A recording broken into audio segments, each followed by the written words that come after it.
I got flows, hii ni mizizi kauna po tuna fast forward. Mziki ngumu bila dosa ka cash flow.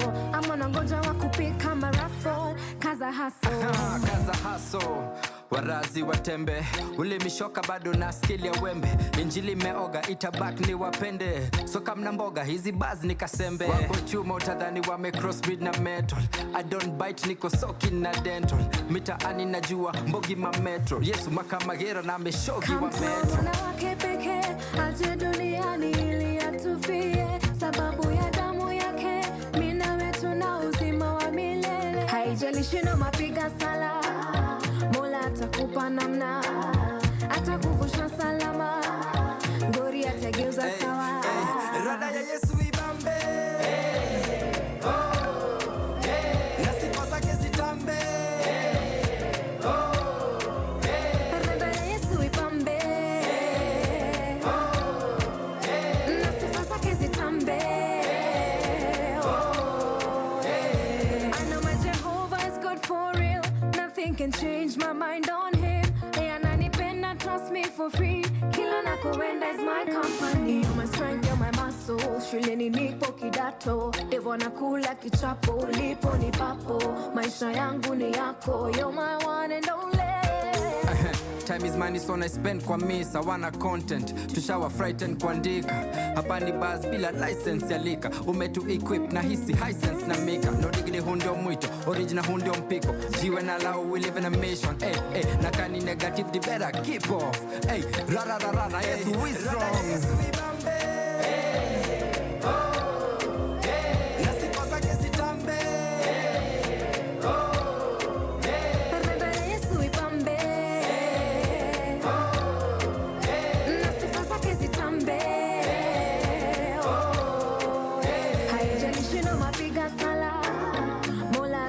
Namna atakuvusha salama, ngori atageuza sawa. You're my strength, you're my muscle. Shuleni nipo kidato, devo nakula kichapo. Lipo ni papo, maisha yangu ni yako. You're my one and only. Rada ya Yesu ibambe, na sifa zake zitambe. Rada ya Yesu ibambe,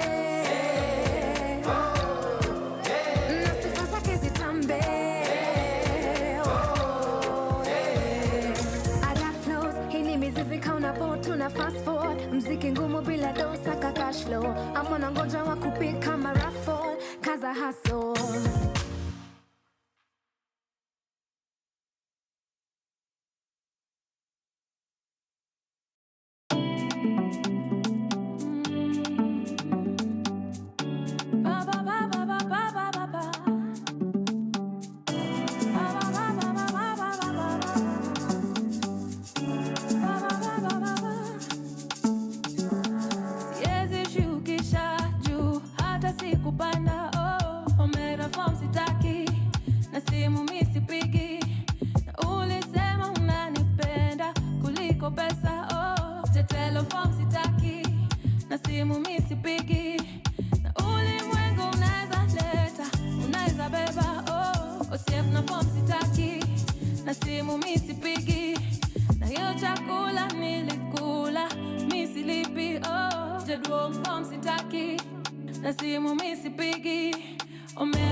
na kilo but siezi beba kilo. Halafu siezi tishiwa na do. Nakauelewi ujumbe itaka free delivery. Si explain takwacha ujione tu vizuri. Na nilicheka timu yako ndio ilishindwa juzi. Na nimesema mara mingi mimi sirudi. Na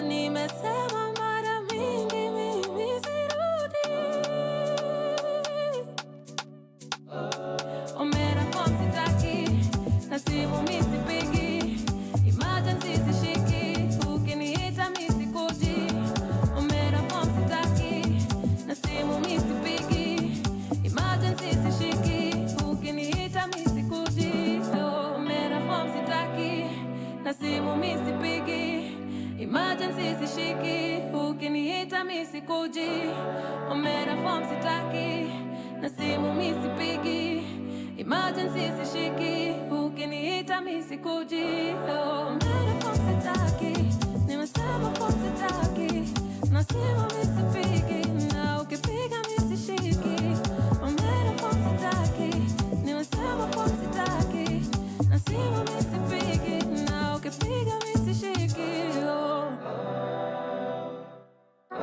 ba ba ba ba ba ba ba ba ba. Ba ba ba ba ba ba ba ba ba ba. Ba ba ba ba ba ba.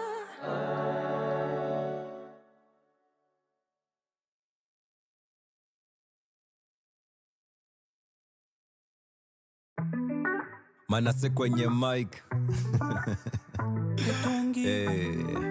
Na Njora wa Manjaro. Mini weni mini mouse. Tufike pale Disney, ribbon shati na blouse. Uliza Tom and Jerry kapati nataka clowns. Ama two stupid dogs, sisi tuko down bet. Nimepanga nina space ya two. Date kama tunda, breakfast for two. Tuseme nina hope ya you. Vile tuko free kucheza kama cartoons. Here you go, Pewa balloon, miss Cunningham, I'm your bare balloon. Call it serendipity, villain I feel so due. Who knew to odd ones could even out the mood. Love TBT kama rapa magoo. Sweet kama pipi shika rapa I do. Si mask kwenda kinki pewa sweetie ya you.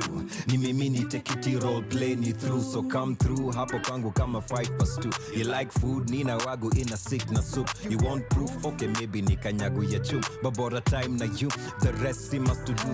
To vibe mama, kama rumba mama. Improvise na cham, hamna haraka hata. Mina wewe dada, ni time so tam sana. Songea karibu mama, hii ni just for you. Cause nimepanga nina space ya two. Date kama tunda, breakfast for two. Tuseme nina hope ya you. Vile tuko free kucheza kama cartoons.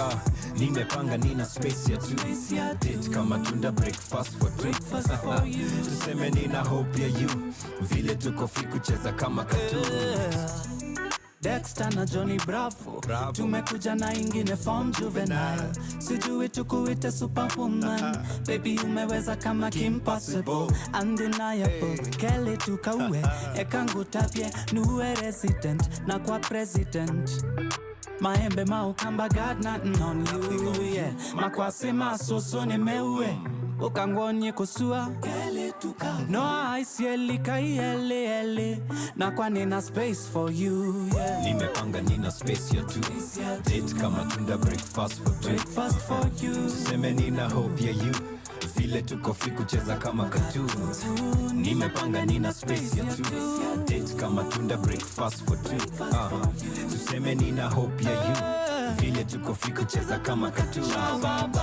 Cha mama Kalongolongo nivo Apana nivo Apana cha mama cha baba Kalongolongo nivo Apana nivo Apana.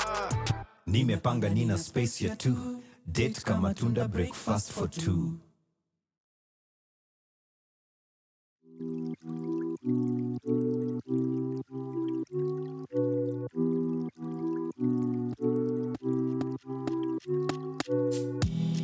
Maisha ina stress but sitachoka. Manake mimi staya mimi nyota. Mungu peke ndio mimi nitaogopa. Get back cause unachoma choma choma choma. Daily na meremeta. Form yangu ni kutesa. Usikol kama si pesa. Bade na chipeleka. Nina selela dombola. Mande mana lose composure. We catch flies, not feelings. Leo tuna dance kwa ceiling. Don't waste my time. Don't miss my energy. Don't kill my vibe. Don't mess my energy. Let's say goodbye. Just fly around with me. Let's spend some time. Just spend some time with me. Feeling important. Feeling like something is coming all over me.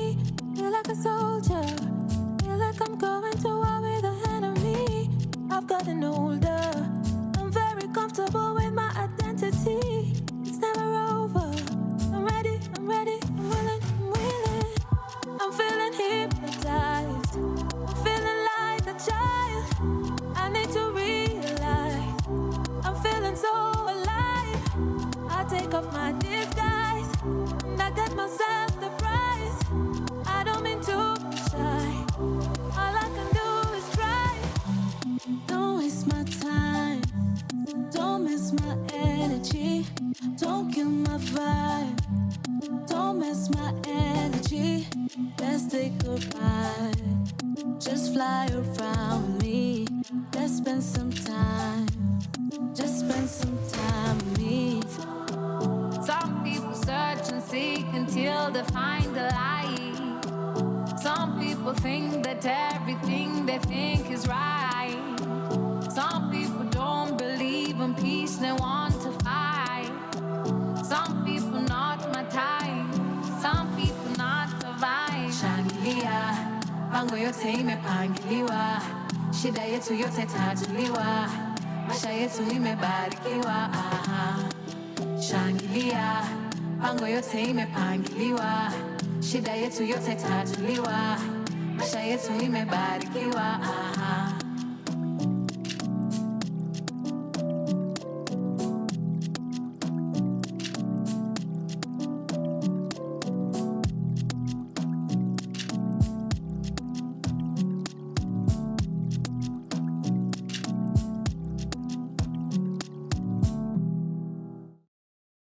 From sunrise to sunset, all day and night. Our radio. Good morning, ladies and gentlemen, boys and girls, Sheversations. My name is Caroline Murote, and it is 15 minutes past 11. We are having a good old Friday. It's a fun Friday. Hope that you're having a beautiful Friday, because I am. I'm having a great, it feels like Monday. It feels like my week has started, like Hini Meisha. And then what are you guys looking forward to? Because later on, I'm going to be at the mall basement where Creatives Garage is launching Mzalendo app. So we're going to be having a good old night of trivia. Forms and unigani. See, you guys come and then we figure out what we know about ourselves, what we know about Kenya, now whatever shenanigans Nairobians are going through. Yeah, so last show we had Miss Gift Harriet on, and she plugged us. So make sure that the first thing you do today, kama hauna form ya leo jioni, is to put that on your calendar. Doors open at 5 p.m. Free entry, snacks on sales, and vibes on vibes on vibes is what we are about. So in case you want to reach out to us, you can do so on our socials. That is at Power Radio across all social media platforms. And we love a good old conversation. We love a good old hi. Just send an emoji if you will. Tell a friend to tell a friend. Share the post that we put up there, and let us know what your favorite part of this show is, because I would love to know. What do you guys want to talk about? What do you guys want to do? Is this working for you, this conversation? Because it's a two-way thing, right? And if you want to talk to me directly, you can find me on Instagram, Caroline_Murote, as well as Caroline Murote on all social media platforms. What are the girlies doing today? What's going on? What's happening? Alafu nilikuwa na swali. Are people keeping up with their inaitwaje, their regimens, their routines, their self-care routines? That's what it is. Because I just I was scrolling on my social media a couple of days ago, and I realized this thing is no longer just for influencers. It's a thing. So I wanted to ask, do you guys actually have a self-care routine as the girlies, and what does it entail? You know, do you have a beauty thingy? Is it all about like your mental health? Is it about your physical? Is it about eating, feeding yourself, or is it all of the above? You know, like, do you go to the salon, do your hair, do you do your nails? Clearly you can see, guys. For those of you that are watching, you can see what's going on with me. There's nothing. There's nothing going. So Sijui, maybe I don't have enough. What do you call, what's the chemical? Estrogen. Yeah, the chemical that makes a woman a woman. I mean, we do have small amounts of testosterone, like minimal amounts. But labda is kwangi hapo. Mina kwanga brother. And I'm a happy girl. Bora too, I smell nice. And like, I'm clean. And like, I like what I'm wearing. Mini kwa sawa. So is that a priority? Is it a priority nowadays for the girlies to do a beauty self-care routine, a beauty self-care routine? And what does it entail, and what is it for? You know, does it entail full face? Does it entail going kunyoa nywele zenye Mungu aliwapea hapa kwa eyebrows? Because ladies, explain it to me. Mbona tunanyoa eyebrows? Like, what's the issue? What, like, tunanyoa eyebrows and then what should happen? Alafu tunazichora. Ebu make it make sense. Like, Mungu akasema, I will give this girl eyebrows. Okay, sisi wengine ni kama tulisahaulika. Sisi wengine hazikuangi zinakuanga rumors. But my issue is, genuinely, like, Mungu akupee nywele hapa on top of your eyes so that you don't look like a scarecrow. Sindio? And then we unaenda unazinyoa and you're like, no, I don't like that. I'm going to draw them on. Please make it make sense. Because some of you guys that draw eyebrows, nikiwaona bila izo my beautiful brows, manicured brows, perfectly drawn brows, and yet they're not even sisters, they're twins. I'm normally confused because I'm like, where's the rest of it? Like, now you just look bare. Now you look like you're wearing a Halloween costume. I just want to understand as a woman. I'm not even hating. Somebody help me understand Ilianza Wapi and when did that become okay? And then I just want to talk to the ladies who have tattooed their eyebrows on. Aki girls, send that photo to 10 people that love you deeply and will tell you the truth. Because once you have that thing permanently, it's a little bit embarrassing when the angles are not angling.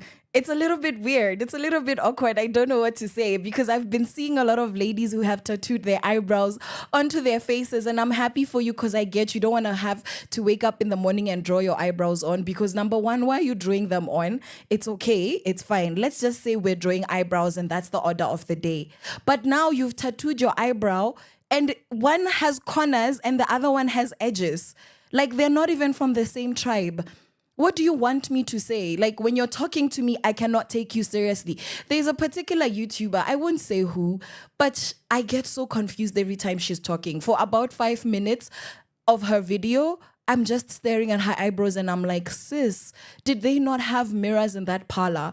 Whoever it is that did this, just go back for a refund. Go take your money and close that place down because they did you dirty. And when you look at yourself after amesha kuchora eyebrows and hazifanani permanently, yani tattooed, it's a part of your blood. Yani that eyebrow is in your DNA. It's not just on your face. Like it's a part of your identity permanently. Alafu unaona moja iko na corners and the other one is rounded. You just move on with your life. Like you don't tell them, excuse me, no, can we fix this? And now it's 3 years later and you still have one eyebrow with a corner and the other one is, akituache kudanganyana, girls. Can we please stop? On that, we were vibing to Energy by Polaris, Pauline, Mayonde, and MDQ. That is Muthoni, the drama queen in the production house, HSKE. And then we have Jerai and BV Vibes on Vibes. Right about now, we're about to listen to Tumechoka by Keithan. Keep it locked on Power Radio. Your kind of music, all day, all night, right here on your only station, Power Radio.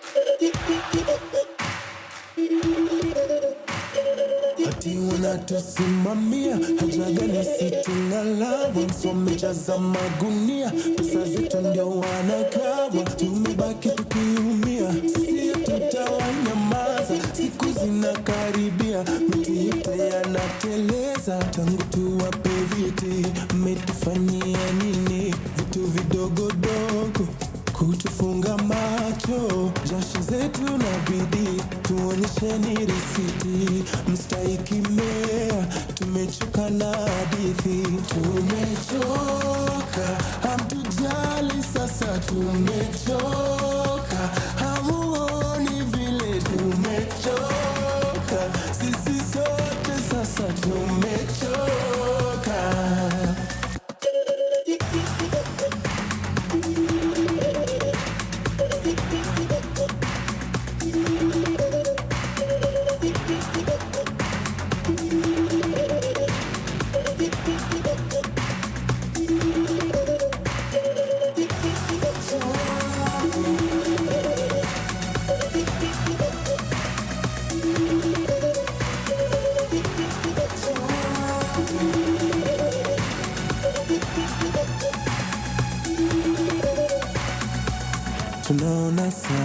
Tunaona sana vile mnatufanya tunawatazama wakati umefika wakati wa kushuka tumechoka kuzungushwa sasa tumeungana tumechoka hamtujali sasa tumechoka hamuoni vile tumechoka sisi sote sasa tumechoka. Na ajue sasa hii ni mwanzo.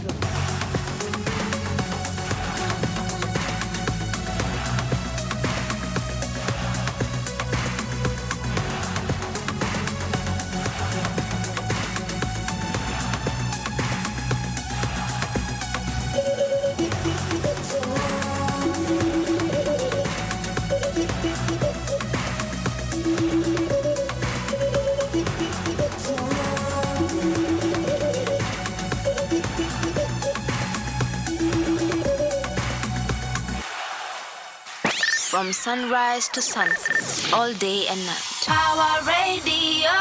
To my Chokabai Keithan, and he's honestly speaking for a lot of us, because how long are we gonna continue going on and experiencing weird things? And speaking of weird, what's happening is that the Ministry of Health is fighting because according to the Standard, there's a pathologist that has told the court that the Ministry of Health is risking the lives of patients by procuring less sensitive but expensive HIV testing kits. Ooh. Do you guys understand how HIV works before it becomes AIDS, how it works, and how long, if it's not taken care of, it progresses to AIDS, and how HIV AIDS, when it reaches the AIDS, part of the disease, actually kills you very quickly. So if you're not letting people know, if you're selling them and offering them substandard testing kits, you're as good as telling people to die.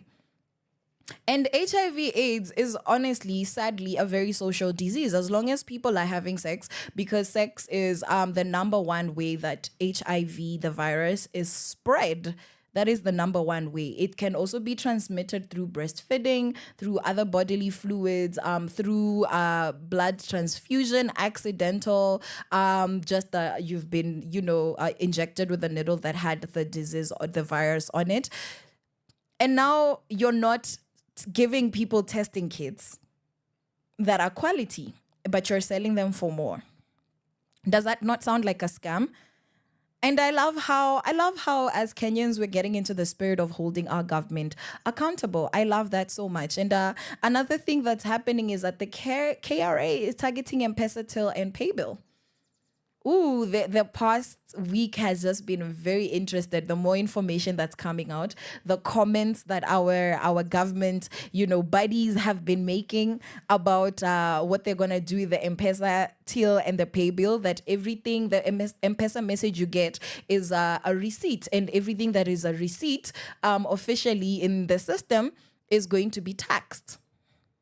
They also are planning to tax rental income, because they say there's a gap. Let me translate. There's a gap means hatujachukua pesa zenu za kutosha, so wacha tutafute some more, because tushakula za madeni, tushakula zile za US, tushakula za World Bank, tushakula zote.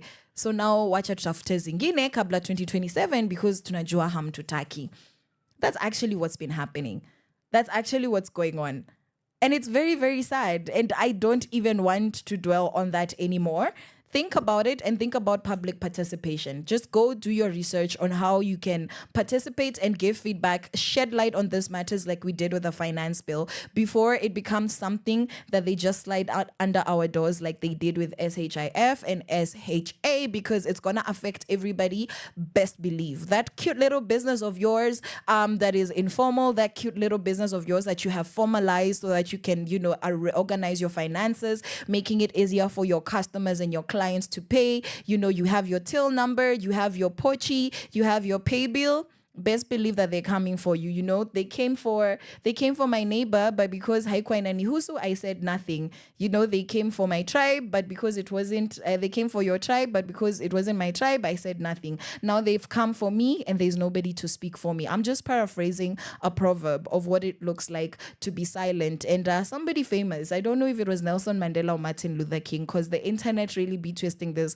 quotes around, said that if you're silent in the face of injustice, you're just as good as a perpetrator. When you keep quiet, when you see things happening to people, you're just as good as a perpetrator, because you are allowing injustice to happen. So anywhere where there is injustice, you need to speak up, or you're just as good as a perpetrator. I know that we have been raised up with fear in this country, but it's time to reject that. There's a beautiful scripture that I like from the Bible that says, but we have not been given a spirit of fear, but a spirit of love and sound mind. So think about that. According to scripture, the opposite of fear is love and sound mind. And love is something that really, we all understand how love is. It comes, like, it breaks barriers, race, tribe, sex, class, privilege. Love overcomes all those things. And then sound mind, meaning that when you're fearful, you're not thinking clearly, because you are being influenced by fear. You're on flight mode.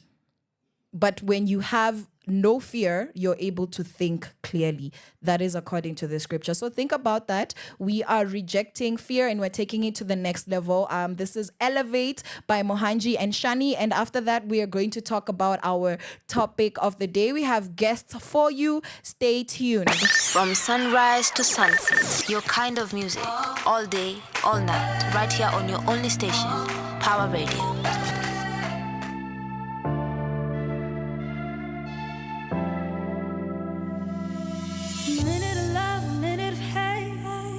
Mistakes shine away. I would have held you closer if I could.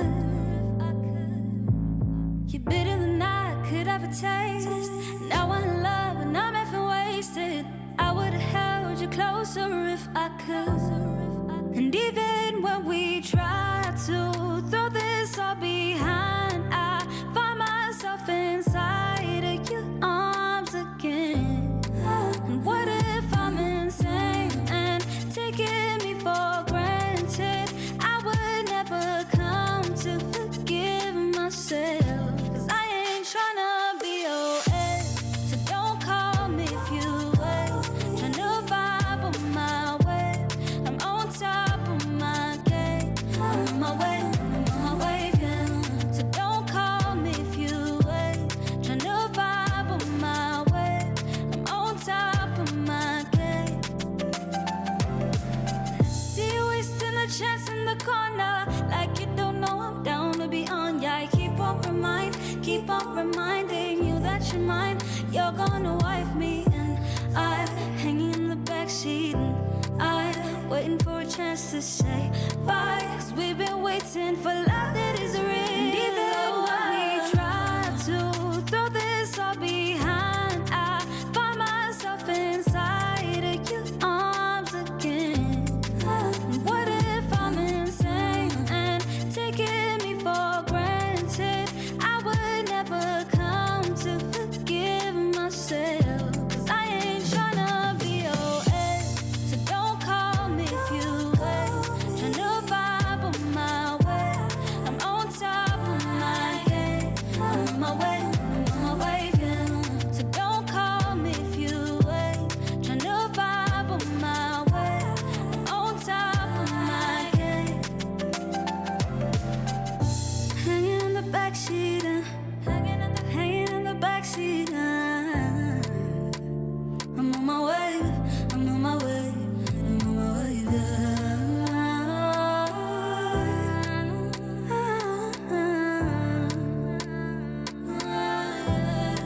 And even when we try to throw this all behind, I find myself inside of your arms again. And what if I'm insane and taking me for granted? I would never come to forgive myself. 'Cause I ain't tryna be your ex, so don't call me if you wait. Tryna vibe on my way, I'm on top of my game. I'm on my way, yeah. So don't call me if you wait. Tryna vibe on my way, I'm on top of my game. I'm on my way, yeah. Your kind of music, all day, all night, right here on your only station.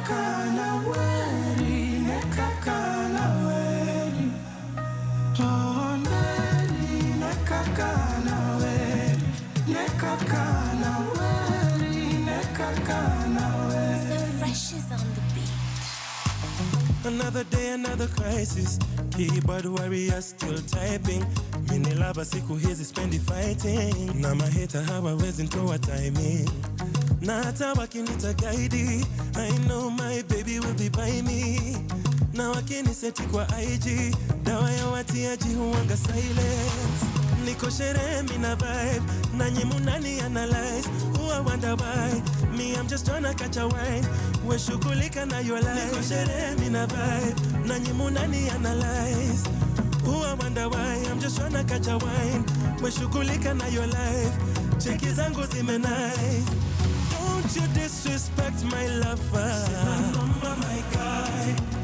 Tonight I don't want no drama. Sinanoma, my guy. Chaber dongingero anahero gasianda. Sinanoma, leo ni party hadi mchana. Sinanoma, my guy. Sherehe na piganga na kikosi. Kwa mfuko pesa haikosi. Mademu wananiitanga kiongozi. Vile mimi hutesanga Nairobi. Sele zimeripoti. Chini tuko kwa magoti. Aki wewe usinirekodi. Kesho nipate mmesha niposti. Niko sherehe mina vibe. Nanyi munani analyze. I wonder why. Me I'm just tryna catch a wine. We shughulika na your life. Niko sherehe mina vibe. Nanyi munani analyze. I wonder why. I'm just tryna catch a wine. We shughulika na your life. Cheki zangu zime nice. Don't you disrespect my lover. Sinanoma, my guy. Tonight I don't want no drama. Sinanoma, my guy.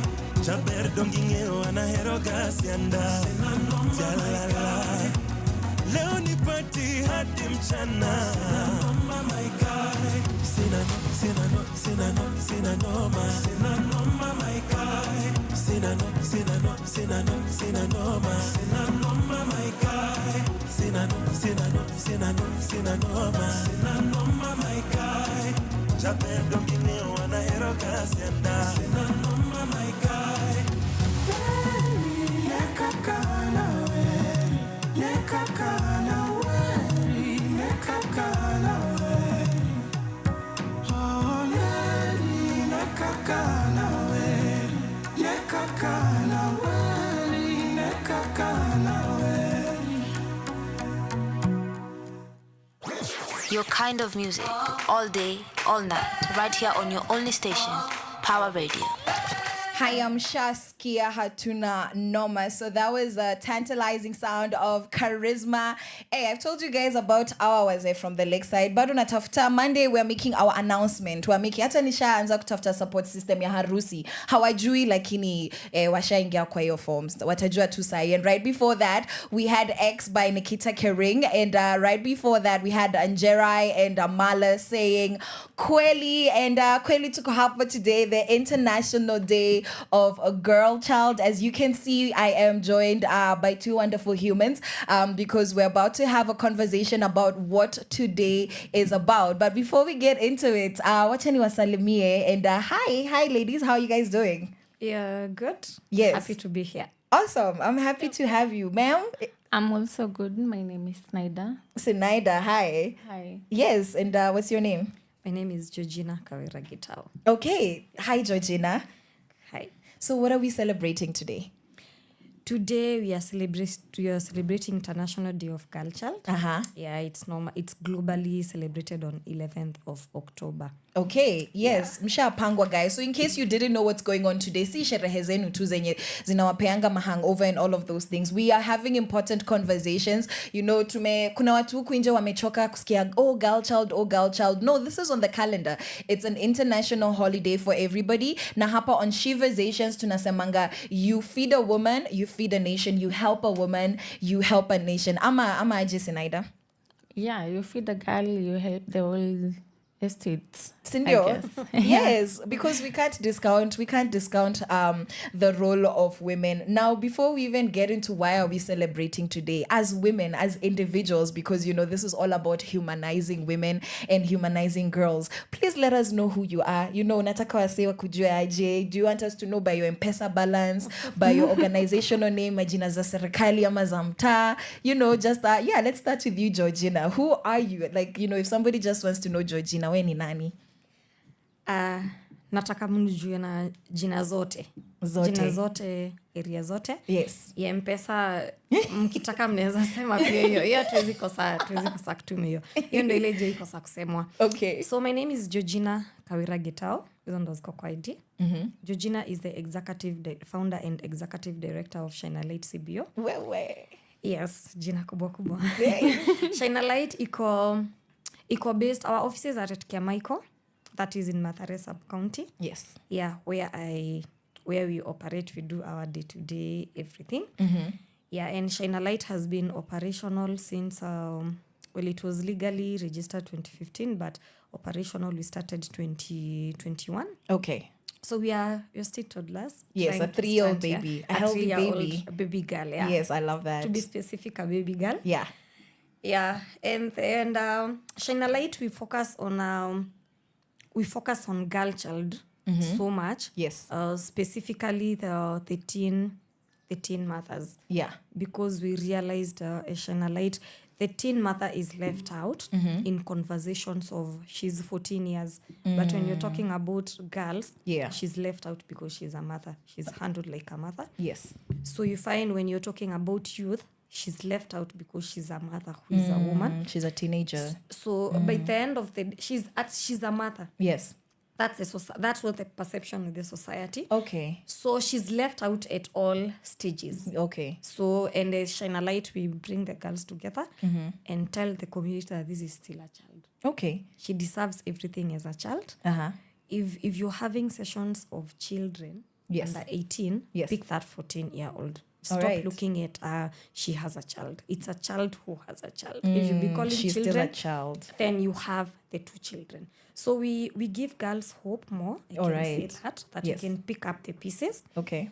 And start over like nothing happened. And it has happened. Shine a Light came in when immediately after the COVID, and I found a lot of girls who were paged, who had dropped out of schools, and parents had lost hope on girls.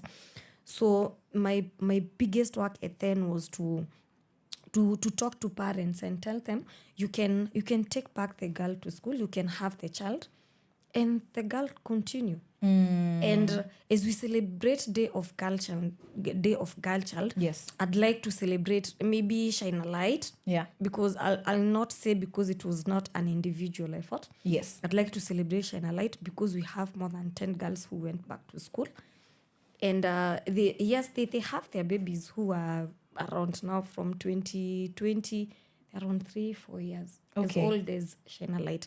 Wow. So as we celebrate the Day of Girl Child today, I also want to celebrate Shine a Light for giving girls hope who went back to school and they're now doing their KCSE this year. Wow. Oh my goodness. Thank you so much, Georgina. But even before we jump over to Sinaida, I want to know, what dreams did you have as a young girl? You know, where you feel like, no, I want to give these girls the same opportunities they deserve. As a young girl, you know, what kind of a life did you experience? What dreams and aspirations did you have for yourself that now you look at these young girls and say, this is what I want for them? As, you know, because we also want to look at it as individuals so that, you know, we put ourselves in these people's shoes. So as a young girl, what did life look like for you? And now how can you relate that to what these young girls are going through? So growing up, I did not have I didn't know exactly what I want. I knew I wanted to be a lawyer. Wow. I also knew I wanted to be a doctor. Okay. But eventually I came to realize I have phobia for blood, so doctor was out. Yeah. But along the way as a teen, you realize hata sijui nataka nini in life. And You're it's allowed. confused, you're As lost, a teenager, you're allowed. So coming about Shine a Light, me and Shine a Light, yes, I can say it's a personal story. Okay. Yeah, there's something I missed in life. It's two person story here that we implement at Shine a Light. Okay. And mostly it's my story. Okay. Because I won't go into details, but there's something I missed. Yes. And I feel like maybe if I did this to this girl, well, I'm somewhere not bad, I'm not bad. Yes, because you're doing really good. Yeah, because before I came to community work, I was in corporate world. Okay. So, but I feel if I was given this opportunity, I could be better. I could be far than where I am. Yes. So I felt like I was not being listened to. Okay, a voice. As a girl, I was not being listened to. Yes. My voices was not like And then I'm a girl amongst. I'm the only girl of my mom. Just are boys, and our family has a lot of boys. Wow. And most of the time, girls are not given that opportunity. Yes. I mean girls. And so now you want to give those girls a voice. So I yearned to be listened to. Okay. And then now when you get into you umegrow, umepata kamtu na huko, unakuta history na vitu zinajirudia. So unakuta you thought when you go to this side things will be better. Yeah. But it did not really go as I wanted. Yes. So you find the main thing hauskizwi, huna mtu wa kukusikiza. And so you die with your things inside. Yes. So and when you look at these girls, you ask them, why is this? They tell you, like, for example, you have a girl who is 13 with a child. What happened? Okay. And she's like, I mean, kuna mtu wa kunisikiza for once. And they'll give you stories, they'll cry. Yeah, just a platform to be yourself. Yeah, we cry, and I'm like, Hasha. And I feel poor. And then she comes the next day and like, hey, I feel vizuri. And it's that simple. Yeah, it's that simple. Just no money, no what, just listening. Just giving this person. Just give them attention, and it's healthy attention. Attention, yes. I love she wants that. to cry, you tell her, why it's okay. Atoke you're naive, I've been there. I've also gone through that. So you listen to this girl, it started with one girl, two girls, and I realized every other girl wanted to be listened to. Yes. And every girl can move on, can have a life. If only, see ati unajua what happens to organizations nyingi. Yeah. You come, at Shine Light we do economic empowerment. Yes. But it comes after you've engaged the girls. Yes, known because them. I'll come give you money. Yeah. You're a destroyed girl. Yeah. You do not know what you want with life. No What you'll idea. do, you'll go buy drugs, buy clothes.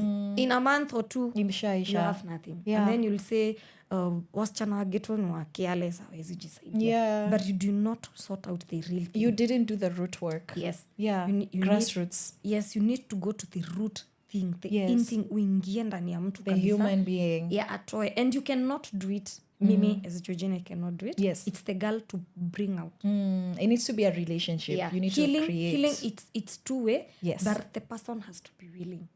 So you Beautiful. bring out what is in you, unatoa. Yes. There's power in sharing. Yes. You talk, that's what we do at SAL mostly. Just mnakaa kama wasichana, mnaongea, mnapiga story, unatoka, unashtukia umesema. By the time session inaisha unakuta gai. Wow. Nasikia fiti. Nishafungua roho. And they say a problem shared is a problem half solved. It is. Yeah. Okay, well, you're doing a wonderful job giving platform, and I'm speaking to the girl in the inside of you, and I hope that you're able to see yourself, living through this, girls, living your life as you are now, and also just giving girls maybe space that you might not have had as a child. And I love that so much, making the difference where we see the gap, and that's how you create impact. You just, you fix your little corner of the world where you can. That's how we change the world. Yes, and then let's jump to Sinaida. Yes, Madam Sijui M-Pesa, ama uko na CV, uko na secret identity, maybe you're a DJ, Siku. What's your story? So my name is Sinaida Muthoni. Yes. I'm in charge of programs in SAL. Okay. So my story is almost the same as Georgina's. Okay.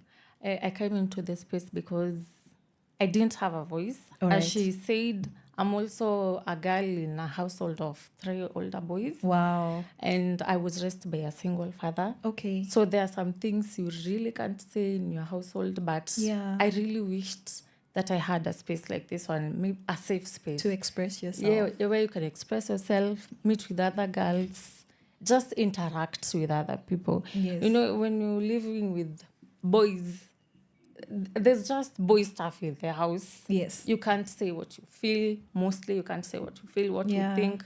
But in spaces like this, girls are free. Mm-hmm. We encourage them to speak.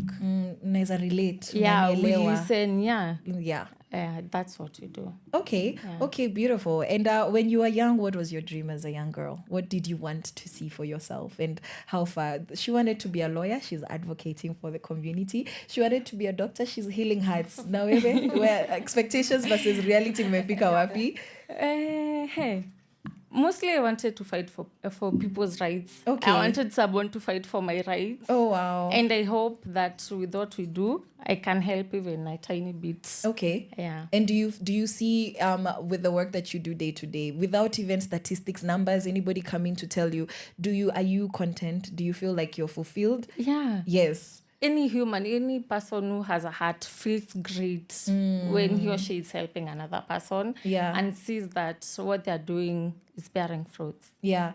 Ambia huyo neighbor wangu mwenye alikataa kunipea kibiriti jana. Sawa tu. Mnasikia? Please have hearts of helping, have hearts of giving, because kama usikiangi vizuri ukisaidia watu ni mchawi. Chambiwa here on Sheversations. Let's do better.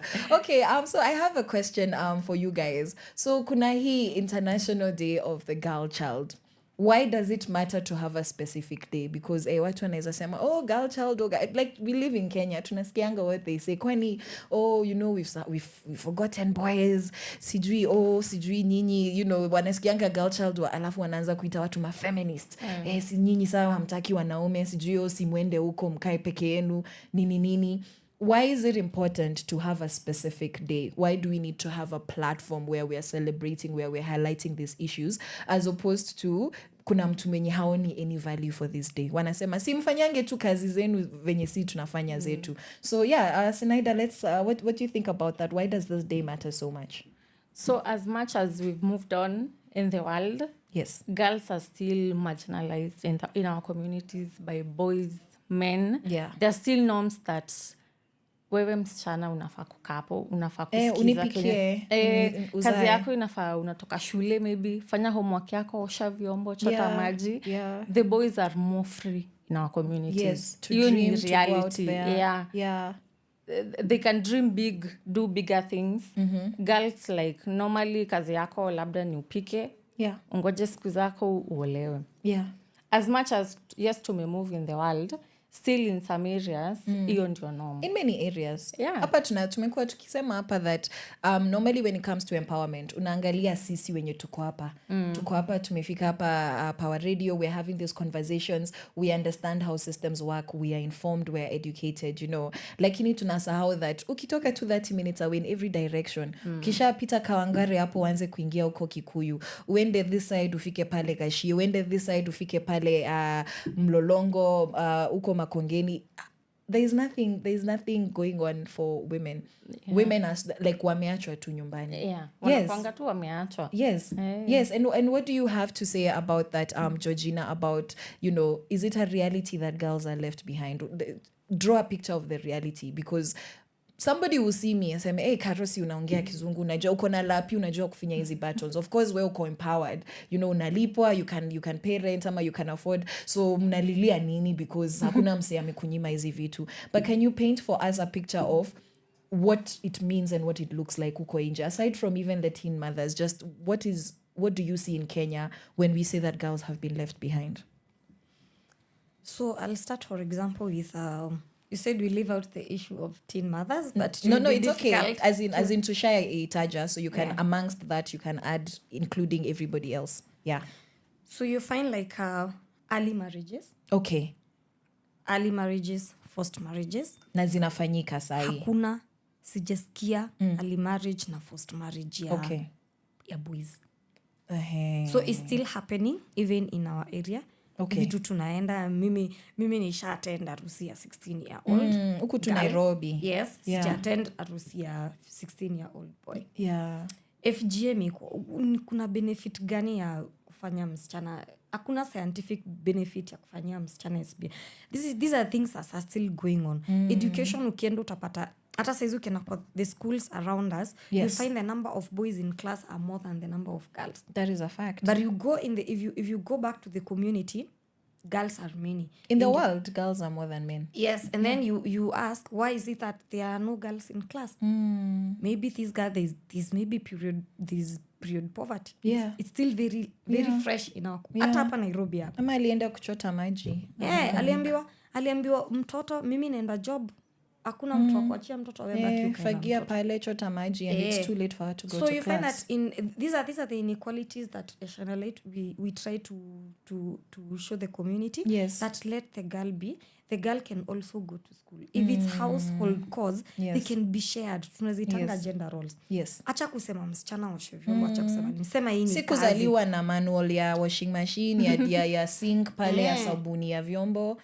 Pia mimi najifunza. Alafu you expect sasa tukikuja kwa class, we are all, the girl will atatoka shule jioni akuja oshe vyombo afanye nini, maybe I'm also on my menstruations, and then by the end of the day you want, there's a university cut of sijui of B minus, you want me and the boy to achieve compete at the same level. You want we compete at the By same level. By makes sense. I'm not saying inafaa kushukishwa kwa sababu tunafaa pia to pull up our socks kwa yes. sababu ikishukishwa, when it comes to employment, the girls will be given lower cut because your grading was lower. Yes. So you find that there's a CEO who is a man being paid maybe an M. Yeah. And the based same on position, their qualification. And on the same position, a lady is being paid maybe half M. Yeah. Simply because your grading was lower. Yeah. You're not saying but we be considerate while you're doing even these cuts. Even while offering jobs. In jobs, you find there are a lot of jobs girls are missing out simply because I'm a girl. In scholarships, girls are missing out simply because of a girl. I'll give you an example. There's a conversation I was having with my friend. Yes. About the scholarships, maybe the Cambridge ones or the Oxford ones. They work on a cap ya miaka. Like under 30, under 35, under 40. The categories. Yeah, they are categorized. So now, I told you there are girls who went back to school. Sindio? Umekaa 2 years nje, ukiangalia mtoto. Yes. So ukirudi form 1, you're not 14 years. You're not. You're 16 years. Yeah. So by the time you're done, you're 2 years, wale wako 2 years behind of you, wale wenye hawakupata watoto. Yes. But when it comes to scholarship cut, unajikuta you're not at the cut simply because I'm a girl. There's something that happened to me, and probably that pregnancy it was a defilement. Yes, most of them are. I mean, a first one, most of them are. Yeah, most of them. And zingine, it's lack of information which society has failed girls. Ingine uko tu kwanza 50% ni incest. Hiyo 50% ingine ni rafiki ya rafiki. It's very close. It's normally very close person that. Yes. Close people who are known. Safe spaces where we feel safe. Nikuja hapa pa radio, I feel like I'm with you, I feel, and then you do what you feel. Unaweza nifanyia.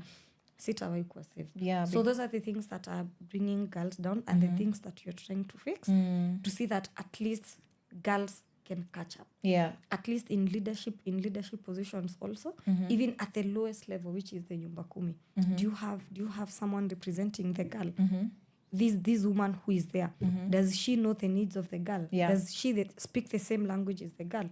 If you do not understand the language of the girls, can you have one there? Yes. Can we start grooming these girls into the lowest position, which is the nyumba kumi, going up? Yes. When and have everybody represented. Yes. When you're having these conversations about menstruation, it's like having the Sheversations here. Yeah. But it's all his who are talking about. Yes. Hawanyeshi. Hawajui cramps nini. Hawajui kublot 1 week nini. Kujistain. You know, but you want this person to come and make decisions about me. It Let's makes no sense. engage them. Let them talk about themselves. Yes. And then at least ukiongea nuone at least nileza kuongelelea msichana kau. If you make a decision now, you be sure it will be for the best of Sinaida. Yes. Most of the time girls when you're making decisions azikuange personal. Inakuanga for that person. That's why when you started you said educate a girl and educate the community. I love that. We can see it in our community. Thank you so much. So in case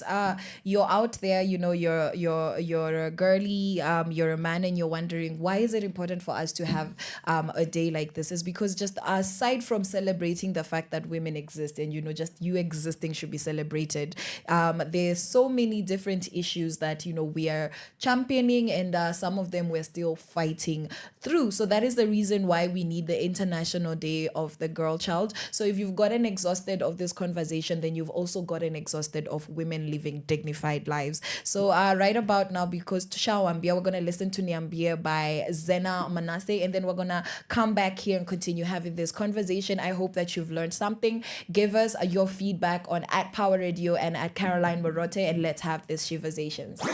Your kind of music, all day, all night, right here on your only station, Power Radio.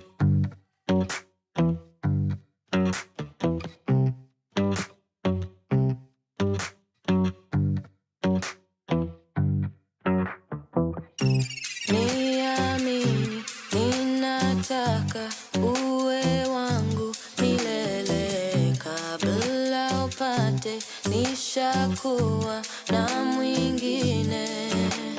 Niambie ni mimi, niambie ni mimi. Sitaki kujua mwingine, sitaki kujua mwingine, sitaki kujua mwingine, sitaki kujua mwingine.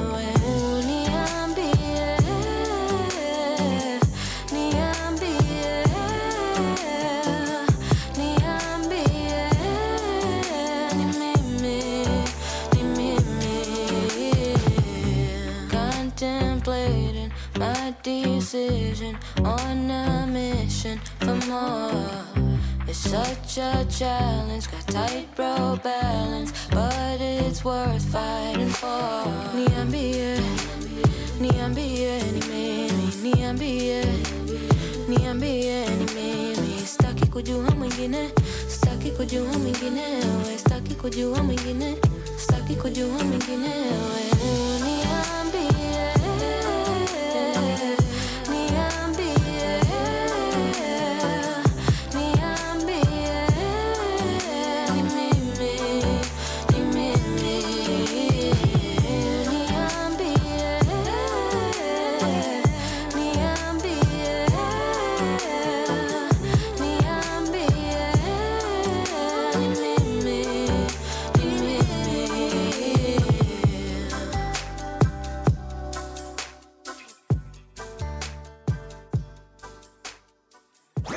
Your kind of music, all day, all night, right here on your only station, Power Radio. Laura, you already know. Take a day on the beat. Tabasamu usoni, furaha moyoni, ninaye rafiki wa kweli, mfalme wa amani. All the sorrows and the worries, nikiwa naye nyepesi. That's why I dance and sing, I dance and sing. Yeah. No matter where I go, I'm surrounded.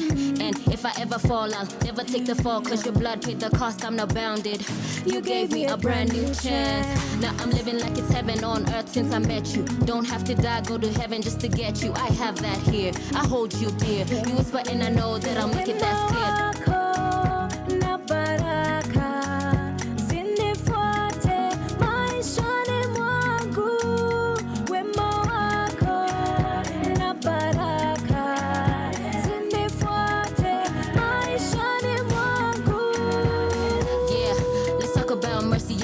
Every day, talk about grace, say you give it when I pray. Talk about goodness, talk about love, talk about all the blessings that you give from above. Welcome to the good side, the bright side. Come as you are, yeah, your life will never be the same. Welcome to the good side, the bright side. Pero hoyako yote, watching credit all the way.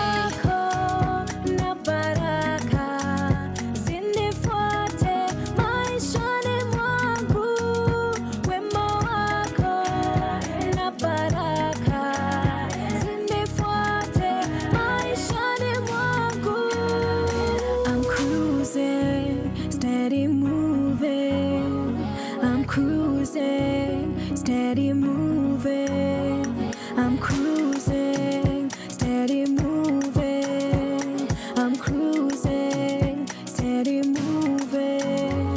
Wimbo wako na baraka zinifuate maishani mwangu.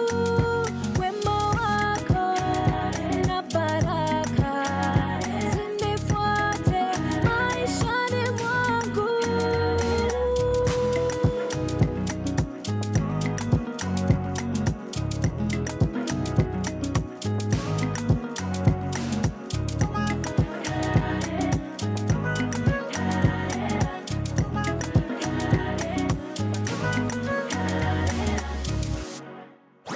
Your kind of music, all day, all night, right here on your only station, Power Radio. Welcome back to Power Radio. It is 6 minutes past 12 and we are cruising along nicely. We are having an impactful Sheversation about celebrating the International Day of the Girl Child. And here in studio, I have Ms. Georgina and Sinaida, and we have been discussing their organization. We have been discussing the work that they're doing. We've been discussing the issues that specifically young teenage mothers have been facing, but generally also women, because we said that you educate a woman, you educate a nation. You feed a woman, you feed a nation. And right before we went on, right before we came back in, we've been listening to the sounds of Zenia Manasseh, Niambie, as well as Shani and Kawira Laura saying Wema Wako, because we all need God. Aki guys, see where those people who say you don't need God in this continent, you're living without God. Check on that. Amaji guys. What do you think? What do you think, Georgina? People who are just existing, wako tu. Sasa hapo kwa Mungu, mtu aombe Mungu wake. Yes. You can just be. Sindio, like you like can't just ulitoka wapi? Yes. There's a supreme being somewhere. Yes. Because hukutoka na uko. Kuna watu wanaonanga tu hivyo, and it's very interesting, but yeah, let's continue talking about girl child because hizo vitu zingine hatuwezi elewa. Yes, so tell us more about Shine a Light. You've already shared why, you know, you've given us a beautiful picture of, you know, why was it created? Why does this organization exist? So walk us through the structure and, you know, your day to day, you know, what exactly is it that you do with these girls out there, so that maybe even somebody who is interested in doing this kind of work understands when we talk about these community-based organizations, when we talk about NGOs, when we talk about girl empowerment, it's not just stories. This is what people are actually doing out there. So just give us a brief picture of that. So now after we started as a safe space for giving girls a shoulder to lean on, things now come up. Okay. It was not just about giving a shoulder to lean on. We're not just talking. There's a reason why this girl needs a shoulder. Yes. There was a violation. So now we started on SGBV. Okay. One, response. Because at the first time you have a girl who comes here, if definitely you have underage, that's a defilement. Yes. That's a sex violation. Yes. So you start by now response to the SGBV cases. Na mwenye ajui SGBV nasimamia nini? SGBV ni sexual and gender-based violence. Beautiful. Yeah. Sexual ni ile anything to do with sexuality, like umeripiwa. Yes, in your private parts. Private parts zako, tuseme reproductive. Yes. System yako imekuwa tampered with. Yes. Ama mtu amekuja amekushika. Umeshika kasusu kangu. Kasusu. Kama nani. Ama matiti umeshika. Exactly. Hizo zote ni sexual. So wengine they go further from kushika wana do the act. Yes. And then kuna zile sasa gender based violence normal. Kuna ile mtoto wako kwa in a very abusive environment. That's trauma, that's hiyo ni GBV already. Yes. Juu saa zile mzazi na mzazi mko na issues zenyu hapo na mtoto wako hapo. Yes. Mnatukanana, mnapigana. Hiyo ni trauma emotional. Mtoto bado you violating the space of this child. It's not a safe space. So these are the things that you respond to. Zina cause to like childhood traumas. Shine a Light, what we deal with a lot is traumas. Okay. Traumas. Okay. Yes, and sexual. Then now, tukarudi tukona, we also need to do prevention. Okay. You can't be responding. We also need to find a way on how to prevent easy vitu zisi happen. How do we do that? Education. Giving people information. Yes. About how to prevent these things, why they are happening. Yes. And what may be causing these things. Yeah, and information empowers. Like I said, Shine a Light, we like focusing so much on the root cause. Kwa sababu ukiweza kupata ka root cause kamoja, unaweza pata you solve the whole thing. That's true. So we started on prevention, we started on community awareness. We had a lot of dialogues. 2021 we had a lot of dialogues. Yes. With parents, female parents. We do with male parents. Yes. Like you've heard about Sinaida, she's ako kwa single father family. Yes. We invite both parents, as in to invite wamama peke yao, wababa peke yao. And then we also invite men and boys, because hizi mimba hazitoki kwa chai, zinapeanwa na utu vijana. So pia tuna have sessions za. Yeah. We also used to have sessions, dialogues with community leaders, the nyumba kumi, the wale wazee wa vijiji, kwa sababu ukiletewa kesi ya defilement, what do you do? Do you like ini kesi ya nyumbani, we sort it out? Because you also don't want to just destroy the family. Bado unajaribu tu. So this is part of prevention. Yes. Tunatry kuambia community leaders, try to do this. Yes, so information, prevention. Yeah, prevention. This is about prevention, so that we can, tunaweza shindwa kumaliza, yes, but tunaweza punguza. So we also had a lot of dialogues with the religious leaders. Okay. Because we realized when you feel down, kuna mtu atakimbia kanisa. Wengi sana. Lakini utaenda if you're young and you have a child, one unaambiwa kwanza dhambi. Umeharibika. Mbona ulifungua mguu? Umetengwa, umeanza kwamba wewe ulipotea, wewe ni malaya. Hivyo ndio wanasemanga. Mimi kwa kanisa siku ya baptism, I'm telling you, kwa sababu nilikuwa nimezaa na sijaolewa. Mimi ni Hey, si story mzuri. Nyinyi makanisa nyinyi mnabagua wasichana huko ndio maana let's become human beings. Yeah. Churches also, we involved all these stakeholders. Yes. And then we also call the like-minded the like-minded CSOs. Okay. We try them, can we do this thing collectively? Yes. Because tukifanya pamoja tuna reach watu wengi. Yeah. And then we also involve the duty bearers, which is now the chief. We also involve the police. Very key person here. Yes. And like the children officers. Okay. Juu ukienda kupeleka kesi pale unaulizwa children officer anajua. Ujui. Ama gender officer pia yenye hainanga mtu kwa desk. Do hata wao, do they have information what is expected of them? Yeah, first of all, mwenye hajui tuseme ni mimi na I found a small girl there amefanyiwa, what does a children's officer do? Ama pia huyo gender officer, what's their job?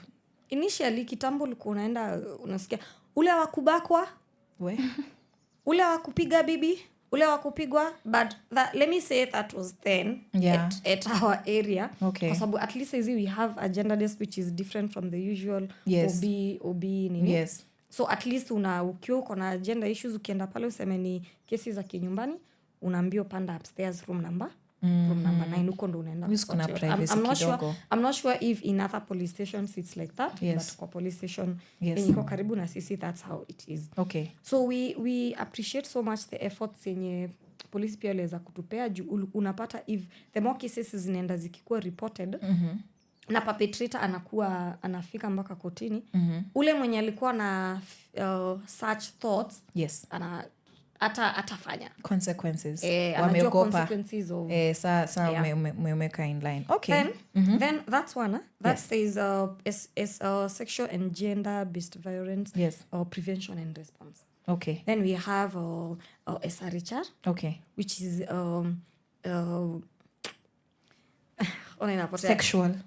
sexual reproductive health rights. Yes, tumesema sex mingi sana hapa. So unapata kuna story na family planning. Utapata you'll find a girl at 16 with 2 children, 3 children, or with long term effects ya failed ama crude abortions. So these are the information that we give to people. Yes.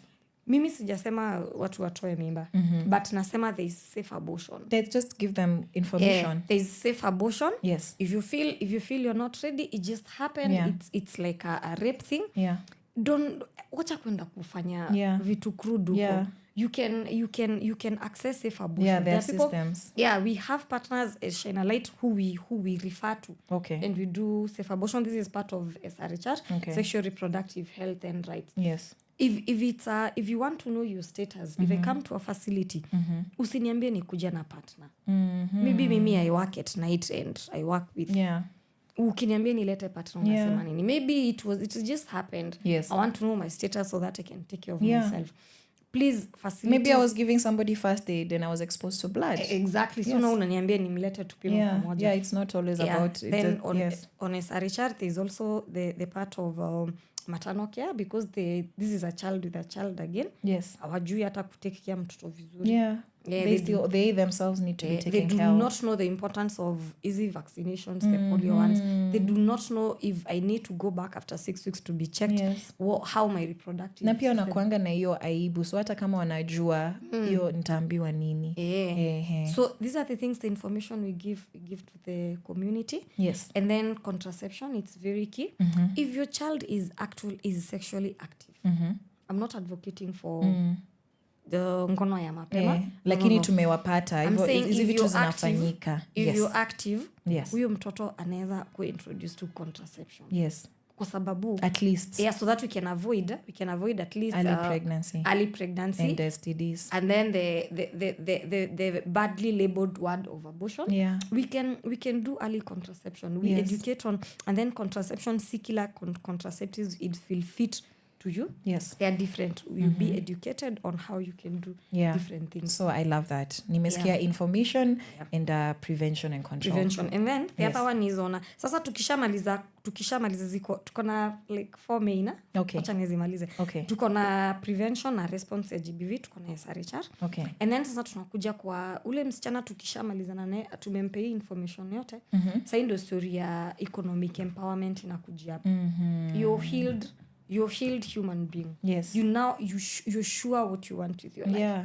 You now love your child. Tumekupea options na information. Yeah, you now appreciate this child. Ushakubali mimi ni Shaza, mimi ni mtoto. Reality tusha accept. Ushakubali. So now sasa hapa ndio unapewa opportunity either ya a skill, unapewa skill. Shine Light, we do not have, you cannot say we have a lot of funds to give these people vocational skills. Yes. But again, partnership and collaboration. You partner with organizations that are within us. Yes. Unawambia, I have a girl here, support you. I have a girl here, support you. Like you refer. And what kind of jobs have they been doing so far? Just as an example. There's a training we were having, Horn of Africa did on us. It was on VSLA. It was on is it stories are lanes. Ilikuwa nini Beatrice mlifanyia training na Horn of Africa?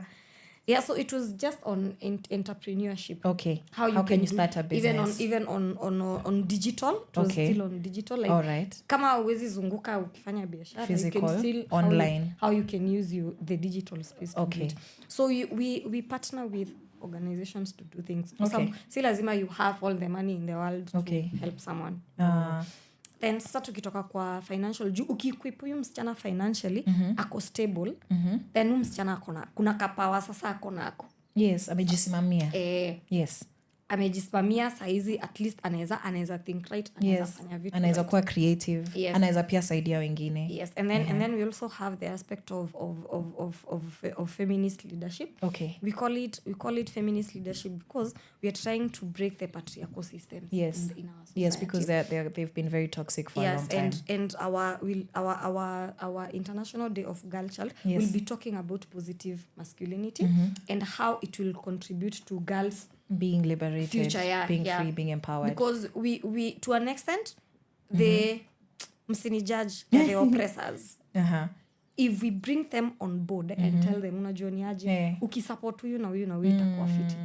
If we have a lot of men supporting girls, then the society hatutakuwa na hizi patriarchal. We humanize. Jana ilikuwa Wednesday tulikuwa Lyons, kulikuwa na event ya exactly what we're talking about, sexual and gender-based violence. And there was a conversation there, and there was some very educated men in the audience with PhDs, well-traveled. Wengine wameenda France, wameenda Sweden. So you mzee as a panelist are sharing what does it look like. There was lawyers there, there was a politician there, walikuwa nasimamia and talking about what girls are going through and sana femicide, we're talking about the march that we had in January na hizo stories zote. And it was so interesting because of all the men that spoke, these are the ones who first of all introduced themselves with their degrees, their qualifications, yani their net worth, unaweza anza kuhesabu hapo magari, mashamba. And they just said, saa hizi vitu tunaongelea za nini, because wasichana ndio wanapeana huku nje, ndio wanakula mafare, wanakula mapiza. And I loved the moderator. She's called Caroline Kimeu. And the moderator said, actually, it's very important that we're here, very different in this audience. Kuna sisi wenye tunasema one thing, na kuna wengine wenye wanaona. Yes, and tukiongea as women peke yetu, ama as the ones who are affected peke yetu, there's no impact. You actually need to bring in these men who are blaming these women who have been killed. Our wasichana wenye waliuliwa kwa Airbnb, it was trending all over the country. If you're having those conversations without the ones that are perpetrating these things, ama the ones that are likely to influence change, because they are the ones with the economic empowerment, they are the ones with decision making authority, they are the ones who are gatekeepers in society. But see, we're not going to get very far. And I think that really speaks to the sustainability of the empowerment we're doing. It has to be 360. It has, yes. Yes, it has to be full circle. So that's very interesting about involving everybody in the conversation. It's called inclusion. Inclusion. Oh, and I forgot to mention that Shine Light is very inclusive. Yes. We work with everyone. Every single part. But you're a human being. Diversity is there. Yes. Wewe kwenye umetoka, we do not ask you your name, we do not ask your you religion, what you do. The color of your hair. No. Ukiingia pale kwa ofisi yetu, you are a human being. We deal with human beings. Okay. Whatever you do, uko nyuma. It's not important. We do human rights Yes. issues. What kind of support do you need? End of story. So and then on the last one we have quite a number, but 4 main that's cut across. Okay. And then the last one is on education. Okay. Education is a game changer. Always. Yes. I believe that. Yes. Education is a game changer. So I mentioned we have girls who are going back to school. And there's a project we had. Imeisha, it was about the floods. Floods yenye kulikuwa na floods. Yeah. And I realized we did a lot of taking kurudisha watoto shule. Yes. Tulikuwa napata kila mtu anataka kurudi shule. Kwa sababu shule to an extent is a safe space. It is. You're not thinking about your problems. You're 1 + 1. Sijui why are there letters and numbers together? Algebra. Mtoto for one akifika shule to an extent it's a safe space. Yeah. At least akifika home hana vitu mingi za kufikiria. So if you give this girl education, yes. Unaona hiyo feminists, hiyo breaking patriarchal systems tunaongelea. Yes. Kama huna information, I'm telling you utaezana na hawa watu. So you need to go back to school, have information. Information is power. Yes, and then unaona hizi vitu zingine tunasema fighting the being in decision making spaces. Kama una content pia utaweza kujitetea. That's true. You need to be fully equipped. I tell people in the office, Scouts motto, you need Scouts motto, be prepared. Kama ni knowledge, read books, read soma. Na ni ukweli guys, wamekuja hapa na ma presentation. Soma, at least ukue tu uko na unajua. Read to understand. Sile usikram, understand. Juu kama naweza fungua hii laptop tunaona iko tu hapa. But kuna vile siwezi soma clerk iko hapa. But understand vitu. Ukiunderstand vitu kasa hizi kama hizi vitu zenye zinaendelea Kenya. Kama huna knowledge ama hujaenda shule, unajua ukienda shule mtu anaweza kuanalyze vitu. How you see things. You process information. The way you process information inakuwa ni different. So I encourage girls and also the community education. I love that. Because it's kitu imeingia kwa akili utawaitoa. That's true. We've seen it's doctors yours forever. We've seen doctors who can give you a prescription akiwa driven. Hiyo kili iko like iko kwa subconscious. Uko like wewe uko tu sawa like education please. We take our girls to school so that we can be able to break these patriarchal systems. I love we that. have girls there. Napenanga sa zile parliament kuna hizi motions and there's a lady speaking, I stop everything what I'm doing and I'm like yes, like I'm a supporter of women. Yes, representation. My mentors are women. Yes. And coincidentally, first I've worked in 2 companies. Okay. I'm loyal. Mi si mjampi kwa kampuni. Ya kwanza ilikuwa women led. Okay. Ya pili ilikuwa women led. Yes. And now I'm leading an organization which is women led. Yes. Like we're making a difference. Like there was something in me about women. My mentors are women. Yes. When I'm reading books, I'm reading quotes, I find myself referring so much. It's not like I have issues with men. Yes. No. But you're inspired. Yeah, I'm inspired. Yes. Like kuna vile you sink. Kuna vile you're passionate about wewe it. ukiniambia kitu saa hizi, then maybe someone else, a gentleman comes and tells me the same thing. Yako itasink. Kuna vile ndaichukua you draw to it. Na uzito. Yeah. Okay. So hii slogan ya women are their worst enemies. Uongo mi kwangu. It's still out on the jury. Si ati tusha settle. Ni masculinity stories are masculinity hizi try kugonganisha but and that's why we're having conversations like this. We are trying to here we believe in empowering and just amplifying female voices. That's what we do here on Sheversations. And just whatever it is that you're sharing, kuna mtu sahi amekuwa akiwatch akisikiza and now they're like, oh, I didn't know that, now I know. So it's beautiful, having these conversations is so important.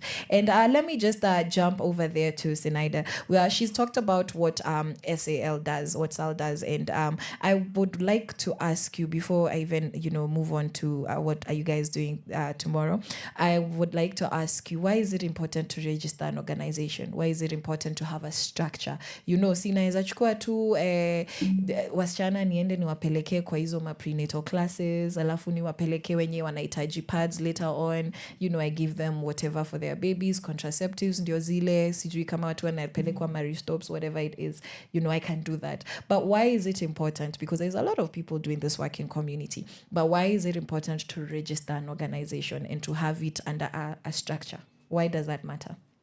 First, when you're dealing with children, girls and people in the community, I feel it's really important to be legalized. Yes. Especially when you're dealing with girls. Like uwezi chukua tu mademo wenyewe, ukainao sasa tunafaa tufanye hivi na hivi na hivi. Lazima ukuwe na kitu iko structured. Yes. Lazima uonge na parents wao, lazima parents wakuwe na venye wanaweza kuhold accountable to what you're doing. And a consent. Yeah, if anything ever happens, lazima wakuwe kuna mali wanaweza kupata. Yes. So I feel ni important kuregister kwa sababu at least kuna channel right tunajua ni kitu legalized, tuseme tu ni you're not stealing girls. Yeah, it's ni kitu legalized nyinyi kwa sababu the things we're talking about maybe walifuata the wrong crowd, the wrong people, the wrong organization. Mtu akamwambia kuja tunafanya hivi na hivi, wakawambia tu venye unaambia. But sasa when these things have already happened, hakuna kwenye unaweza mtoa. But kama kuna kitu structured hivyo iko legalized, unasema so and so Kawira aliniita tukafanya hivi na hivi. So know that's easier if anything happens. Or even if anything good happens, kuna mali unakuja ku praise. You can praise Kawira. Unaweza mrecognize, unaweza mrefer to other people. Yeah. Okay. And what about funding pia when it comes to having an organization that exists inajulikana, mko hapo mmejiweka pale, labda if you have a website, social media, pay bill mko nayo, ama official phone number, way to reach you, how does that help with funding? And how can CBOs like Shine a Light be supported? So first of all, why does it matter to have a structure when you're looking for support? And now how can people who want to support be able to plug in? So for the people who want to support, like all are invited to SAL, kitu ya kwanza.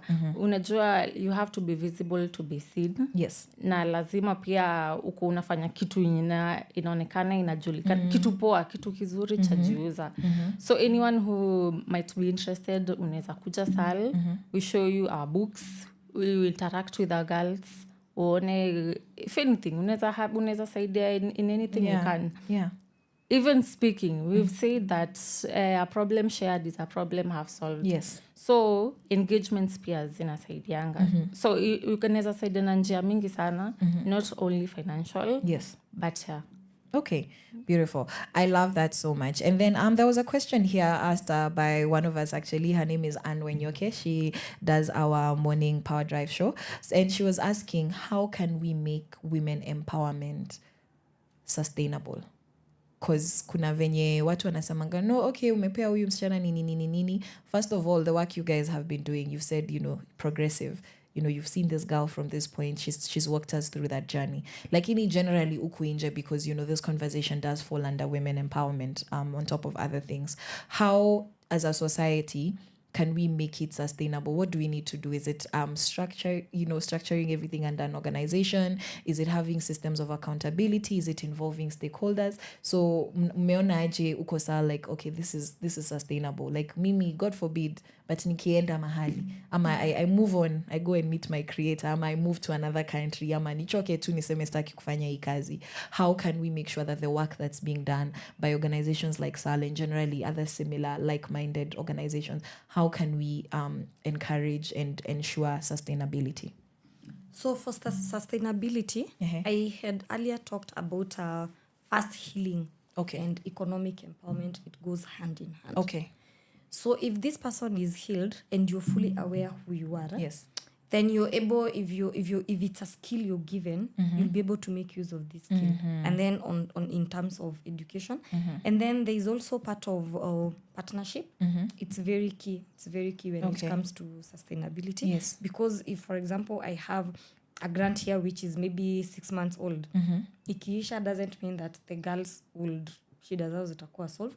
You have like the dialogues. You give enough we can say enough information. Yes. You equip these girls to an extent that even if you come ukikuja kesho, msichana kenye ulimwambia jana inamsaidia. And then we can also have a continuation of the spaces. Yes. We ensure that like at the SAL we've had a safe space since we started.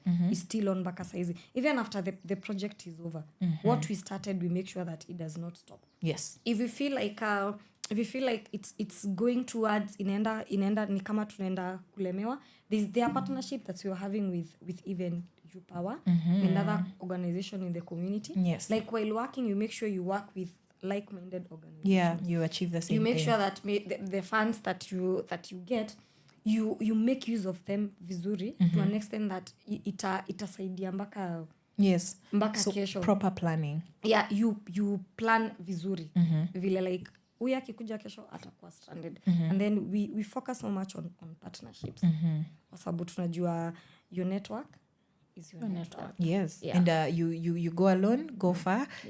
Go fast. If you want to go far, go together. Yeah. Because for example, like I said, sisi hatujapata hizo funds mingi kama za kupeana scholarships. But si tuna support soon. Yeah, tuna support watoto wanasoma. We've supported hata saizi. Like wiki yezi isha kama hatujapata. I do not have that money with me. Yes. But I know there's somebody out there. Yes. Kuna mdosi pale ajui what to do with his money. So they care but they don't have time. So wanapeana pesa. We make use of these spaces. We network vizuri so that I know if in terms of education, I can call you. If a girl wants a skill, I can get to you. If entrepreneurship skills pia mtu anataka, like you make use of partnerships so that at least we can. Hata kama saizi I cannot be able to facilitate myself. Yes. Someone else is able to. Okay, beautiful. So before we go on the next music break, I wanted to find out, and it's just linking to the question that I just asked Sinaida.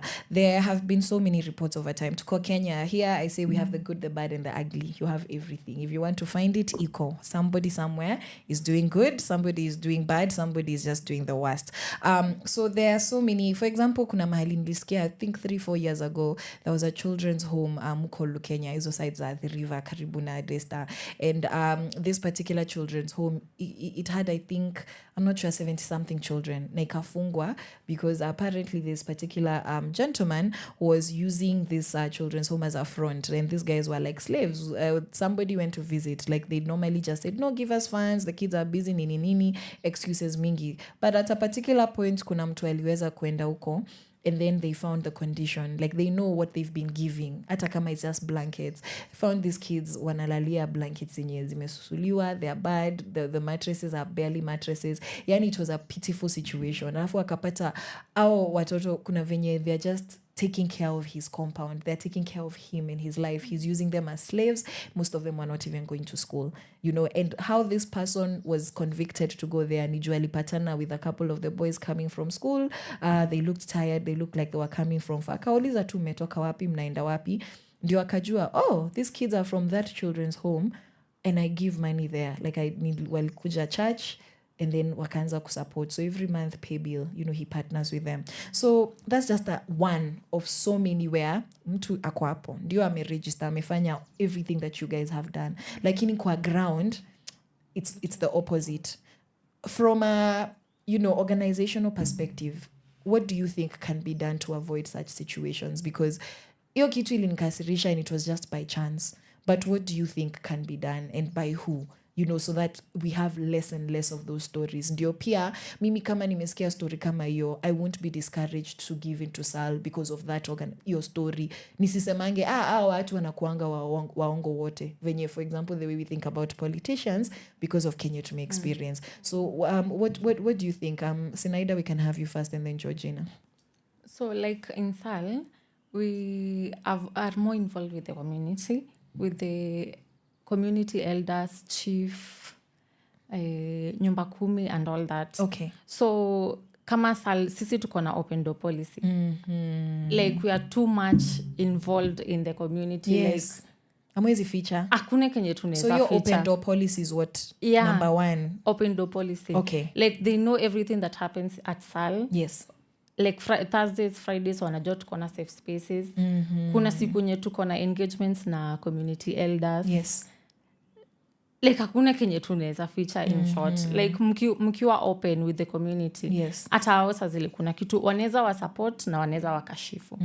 Kama mko open na vitu zenye mnafanya. Yes. So organizations that are dealing with the community should be open. Should be for the community. Yes, kama una deal na private. community, hakuna venye unaweza tengeneza policies peke yako alafu kuje kuziekelea watu. Like we make them for us. Yes. Yeah. I love that. Yes, and Georgina, what do you think about that? So nikianza I said Shine Light, it's implementing a personal story. Yes. Nafanya kenye ningetaka kufanyiwa. So if I wanted you talk to me nicely, I'll talk to these people nicely. Fanya kenye ungetaka mtu akufanyie. Yes. Let it hata wale watu wanakuja pale SAL, let it be know that human dignity comes first. It's number 1. Ni treat vile ungetaka ni kutreat. Yeah. Be human, be real. Yeah, and then don't have, vile amesema open door policy, don't have closed doors. Let this space be for, because we deal with girls, it's only girls who can come here. Let be a space for everyone. Yeah. You feel like you want to have a meeting, just come. Kuja tu anytime, si ati ukikuja give me an appointment. Sijui those bossy things. Sala hakuna hizo, let me call them protocols. Okay. We are all equal. Yeah, those bureaucracies. Hakuna hizo vitu. If you find me in the community, mi ni Kawira. Unaweza nifuata tuende home, tuende kwa where the girls are, tuone venye wanaishi. Executive director itakuja saa zile tutakuja introductions. Lakini tukifika kwa mtaa, mi ni Kawira. Okay. Yeah, and then unajiweka kwa level ya watu. Usijiweke huko juu so that you're not approachable. Alafu kubali kukua criticized. Kwa sababu no one is perfect. Yes. If you hear someone is saying this and this is going on, usianze kujidefend. Yes. Just jiteka kubali makosa. Jiteka mkutano, jiulize why is this happening? Nilishindwa wapi? Ita huyo mtu, mi napendanga kuuliza mtu, by the way, nimekosa, nifanye nini? Mi spendi ati nikae niende nijipige na huku nianze kujiuliza maswali mob. No. Wewe mwenye umenotice, just tell me what I can do. Yes. Tusaidiane. Unafeel neza fanyaje? Because this is community work. Yes. And we are human beings. Watu kwa organizations, watu wanaingia pale na different, wakiwa na ideas tofauti. Mimi nikiingia community work niliresign job. Okay. Yes. And ilikuwa inakaa funny. Ilikuwa inakaa funny. Because huku nje economy watu hawaelewi. Why would you do that? I'm telling you, ilikuwa inakaa funny. Hata saa zile I was telling people, it took me like a whole year to tell people this is what I want. You see, I have a scattered mind, putting it down on paper. Yes. Namwambia hapana si hivi, ni hivi, hapana ni hivi. You know, it took a while, bado watu wasink, why would you come to the community? And then I come in the same community yenye nilikuwa nayo. I've done vile nilikuwa. I think humanity is so much in me. Yes. Because I did psychology. Yes. And while I was a customer care representative. Okay. Nilikuwa na find ungepata queues mali penye nimeka, and a client specifically want to come to my desk. Yeah, they're requesting for you. Yeah, because of how you handle them. Yeah, by the end of the day unasikia mtu amekwambia mi nimechoka kwa office, I just want to come, nimekuja specifically to sit here tuongee. Then baadaye ndo ikarudi kuniclick. Si nyinyi watu mko na mapesa metoka kwa ofisi. Si uache mimi nikaongea na watu mahali. I realized that's your calling. Yes, in hiyo tu kusikiza, hata si kuambia watu vitu juu. Kuna saa zingine mimi unaweza niambia kitu niende blank. And I'm like, haya, but by the end of the day umesikizwa. Yes. So if let us be ready to be questions. Okay. So accountability is important. We be accountable. Transparent. We be honest. Yes. If you're doing things, tell the people around us. That is what we're doing. Tell them. Na hizi ndio mashida, hatuna blanketi, so mkikuja pale msishtuke sana. Hizi vitu zikikuja, kama mmekuja mmetupea blanketi 5, waambie mko watu 50 tumeletwa blanketi 5. Chukueni mjue vile mtafanya. Like kupeleka blanketi za children's home kwako, my friend. Si utajifunika na wote na ghost. That's unajitia curses. Like it's humanity. Yes. Let's be human. Kila kitu unafanya. kuwa unajiuliza mtu angenifanyia hivi ningefilaje. Yes, beautiful. Anything you do under the sky. Hata iwe ni kwa mat. Mimi napenda nikipanda kwa mat, nikiingia na mema kama ni aje. Yeah. Ukishuka kama ulikaa pale kwa berani, asante kwa kufikisha. And unakuta you make their day. Just be nice. Me and you are similar in that sense. Na watu wanashtukanga juu hatujazoea hivyo. No, it's supposed to be like that. Yeah, msalimie ukiingia ni aje, umeshindaje, nini. Ukishuka sawa, kama ni hiyo chenye unamuitisha si lazima umshaitie, mwambie ni aje wewe. Nipe hiyo pesa mimi nifikirie kitu kingine. Like unaweza muongelesha vizuri. Your tone badilisha toka kwa tone vile ungetaka kuongeleshwa. Labda uko na stress zako pia yeye. Juu hata mtu alipitia nini. Labda amepitia vitu zenye huwezi elewa. Kenya nani anaishi size. Kila mtu wanasemanga pale kwa memes, ukipata mtu Nairobi anajiongelesha, chana na yeye utafikiwa. So and then on that note, as we continue having this wonderful conversations and celebrating the International Day of the Girl Child and having these conversations with women doing beautiful things in the society, let's listen to Brandy Minor saying Kubali. Your kind of music, all day, all night, right here on your only station, Power Radio.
Your kind of music, all day, all night, right here on your only station, Power Radio.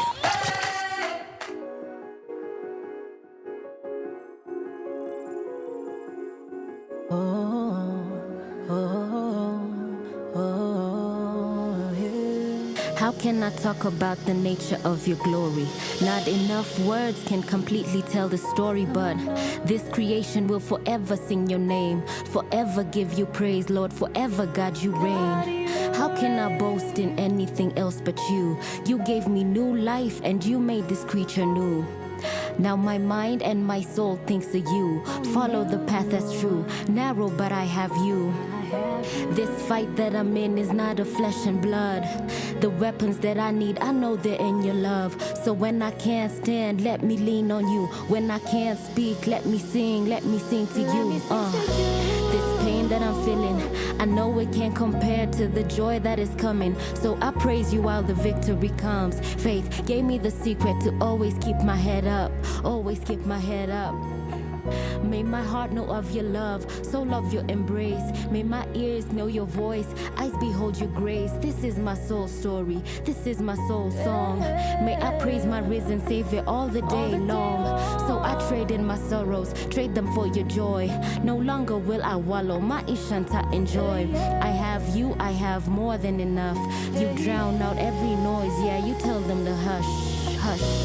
Twakupa yote, wewe wastahili, twakupa yote, twakupa yote, wewe wastahili, twakupa yote. Bwana wa mabwana, pokea sifa zetu, twakupa yote. Bwana wa mabwana, pokea sifa zetu, twakupa yote. Maisha yangu nakupa Yesu, fikira zangu nakupa Yesu, kipenzi cha roho yangu ni Yesu, Yesu, Yesu, unastahili sifa zote Yesu, hakuna wa kufanana nawe Yesu, milele unatawala Yesu, twakupa yote, twakupa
Your kind of music, all day, all night, right here on your only station, Power Radio.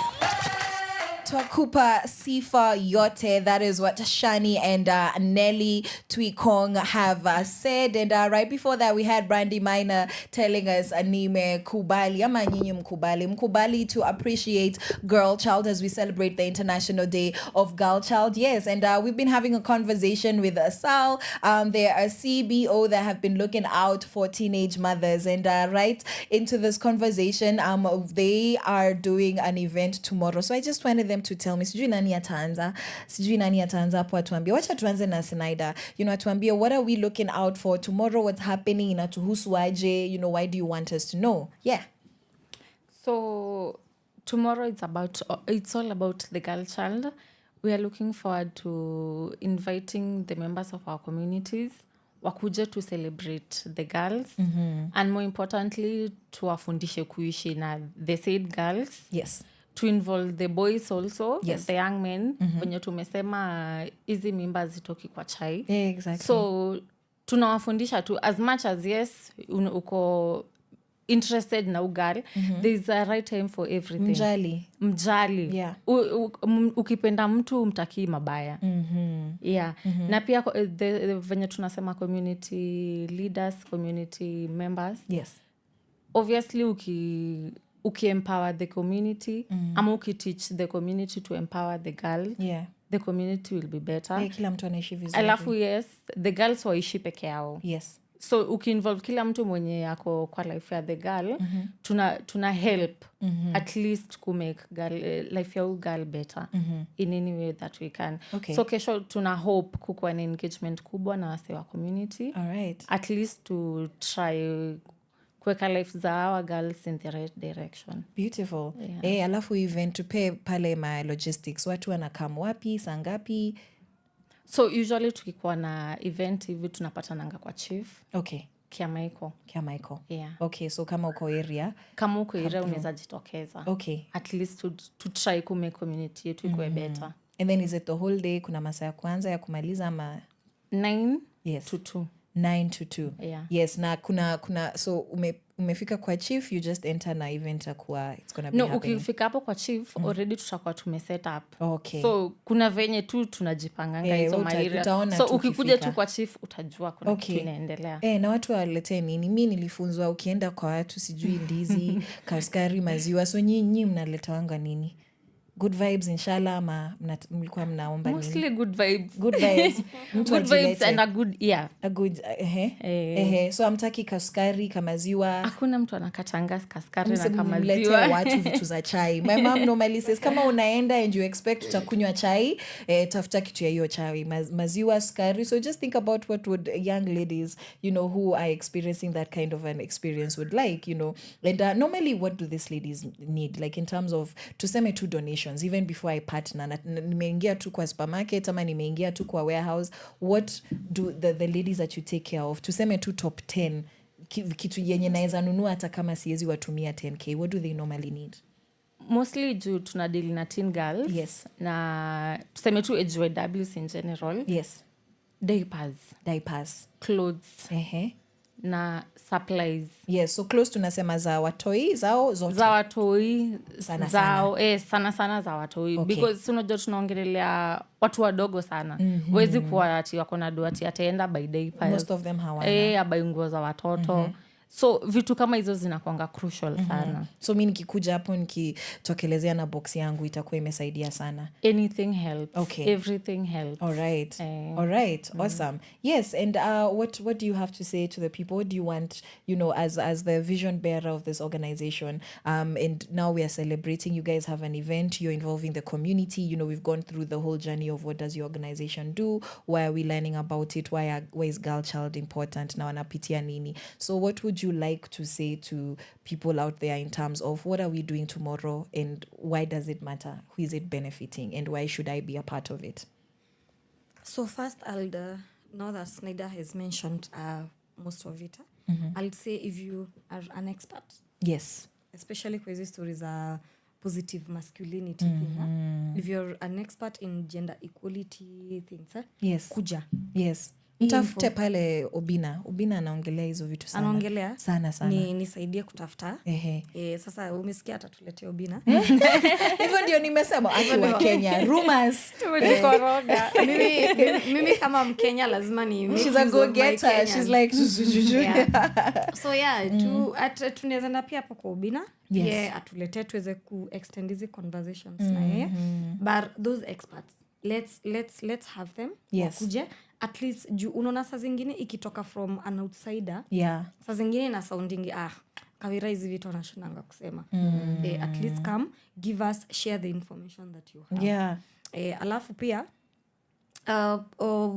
sanitary towels hazijaikuwa enough. Never. Every month. They will never be enough. Yes, until menopause. Until menopause. Yes. Kwanza menopause inakuja na shida mingi. Yeah. So at least kuja na dignity hizo menstrual supplies. Yes. Kuja nazo. Yes. kenye uko nayo we neza taja organization inatusupport Yes, hizi vitu. yes, you can. Kasha Kenya wanatusaidia sana, walitupia supplies nyingi ni mwezi and the girls were last happy. month. What do they do? Kasha Kenya wana doing nini? Kasha Kenya we have supplied more than 10,000 sanitary towels in Mathare with them. Okay. That is last year. This year they gave us a lot of, actually last month. Yes. Walitupea a lot of kulikuwa na sabuni za kuoga, mafuta, diapers, kulikuwa na hizi vitu za unaona zile necessities zenye mtu anatamani lakini toiletries, self-care tu usikie you're confident like, leaving the house. Baby starter products. Kasabuni kananukia vizuri, walitupea sabuni poa by the way. I'm getting responses wenye hizo Kasha Kenya, hizo sabuni kwenye mlitoa, I'm getting very good responses. Muendelee kufanya hiyo kazi. Sijatumia but girls wananiambia it's good, so kwenye wakitaka zingine will come for you Kasha Kenya. So at least kama ni kasabuni at least msichana aoge. Saa zingine utapata mtu amekuja kwa ofisi na don't joke, ukuje kwa mta siku moja uone at least unaona kwa real ka dignity pack kakue kako well package, kwa sababu huyu mtu hahitaji tu pad peke yake, ana need kuoga, si ndio? Ana need kuchange kidogo asikuje ana need kuchange hiyo pad if you have, kama ni suruari tu nice ones, please I beg you please, mkiweza tuleteni suruari mpya. Kuna msichana aliniletea box imejaa suruari mpya, the last part tulipiana kwa session ya jana. So please tulete, si kwa ubaya but tuleteni tu suruari at least mpya. Hizo lete kitu yenye wewe unaweza vaa. Sawa, vile tu tulisema venye utasikia wewe uko sawa, kenye wewe unaweza fanyiwa usikie vizuri, fanyia huyo mtu. Ndio pia huyu mtu ile siku atakuwa ina position tu aseme nilifanyiwa hivi, wacha pia nini nifanye hivyo, ndio tuendeleze. I love that. And then nimesema tulete experts, tulete supplies zenye ziko hapo. Alafu kama ni hao watu wenye uongea na mene, we experts sana wale watu wenye wako so much on positive masculinity. Tafadhali kujeni, kwa sababu we'll have a panel discussion yenye ita include a young man. Itakuwa na tuna focus so much on positive masculinity. Like as a young man, what have you done to support because we need men. As we empower women, we need men who are gonna live with them. Umefanya nini kuempower, see that msichana future yake iko sawa? Umefanya nini kuona voices of girls in your space wherever you are? Umefanya nini? Like, na kama hakuna kitu umefanya juu maybe uko na information, now that kutakuwa na expert, what will you do next? At least uliniuliza about sustainability. Sustainability is about kuendeleza, giving people the right information, so that akienda pale hata kama hana the tangible they resources, can run with the baton they've been given. Just tell this person it's you do this thing this way and that way, and kidogo tu tuta reach gender equality. I know it's a lot of years, it's more than 100 years to reaching it, but kidogo 1 plus 1 will never be 0. Sindio. So okay, you guys, you have heard it. We are adding to the equation. So just to round that off, I just want you Sinaida to just say bye to just a quick word, 2 sentences, whatever it is that you want people to know. You want them neighbor kulete zile chapati alikupromise ama sijui kuna mtu mwenye haja respond to your calls ama mse utapigia ama you just want to talk to wanaume huku nje. Just a closing comment from you. So a closing comment from me: first, leave the world better than you found it. Treat people how you want to be treated. Tukwe tu humans wapoa. Acha tu niseme hivyo, tukwe humans wapoa. I love that. Beautiful. Closing comment from you, Georgina. Ongelesha mtu mwenye anakublu tick sahi. Yenye tu nataka kumwambia hata hao wenye hakuletei pads za wasichana na suruali supu mpya bila mashimo. So at least acha tufanye kenye tunaweza taka kufanyiwa. Humanity. Acha tuweke humanity mbele. Tuache kujiweka mbele, because I believe when you do good, it comes back to you. And you cannot give what you do not have. If I want money from you, you must be having money. True. So let's be peaceful. Acha tukuwe na amani, acha tukuwe na love, acha tukuwe na the will. Because if you have the will, if you have peace, that's exactly what you'll be giving out. I feel like that's a beautiful, beautiful way to end this conversation. So, ladies and gentlemen, Sheversationalists, you have heard it. That was Sinaida and Georgina from Shine a Light, and they're here in studio with Beatrice. We have learned so much today, and would still get feedback. Love to get feedback on what it is that you've captured on this conversation. And please show up to Murote Kenny Kule Kia Michael Kwa Chief. They're going to be celebrating Girl Child. They're going to be focusing also on positive masculinity. So as you guys are planning for your sherehe mwamke kesho asubuhi from 9 until afternoon, and we are gonna call it a day. My name is Miss Caroline Murote, hashtag Sheversations with Miss Murote. Until next week, mwende church, muombe, and please guys, drink responsibly, party responsibly. Mnapendwa sana. This is Kumedhoka by Manolo Mohanji and XLVI. Your kind of music, all day, all night, right here on your only station, Power Radio. Double I. 46. Stream music. Manala. Ini vita, ini fire. Kumewaka ni kubaya, ini vita, ini fire. Kumewaka ni kubaya. King Fizo on the beat. Kumetoka. Never tabidi umehepa. Toka. Kumetoka. Never tabidi umehepa. Toka. Hepa, sepa. Risu. Hepa, sepa. Toka. Risu. Hepa, sepa. Toka. Risu. Hepa, sepa. Toka. Risu. Fia niliacha kwa door. Naingia na faith. Biti napiga kaspika kwa ndoo. Bila delay. Gang. Of course, ini ya imano luliza kolo. Naringa buda jukule nimetoka kuna stit za goro. Devona sepa. Niko inadi buda. Clack. Wando kipini. Sikiza ushuhuda. Ako chini ka dormant. Step on him. Kanyaga. Kula shu. Devoko under my foot. Cheki puma. Tabia za aku. Mindo samurai jack. Wanashanga is vipi. Christ no reason me na hack. Na ini gospel. Tunashanga zote ya joli dhani mededi. Kumetoka. Never tabidi umehepa. Toka. Kumetoka.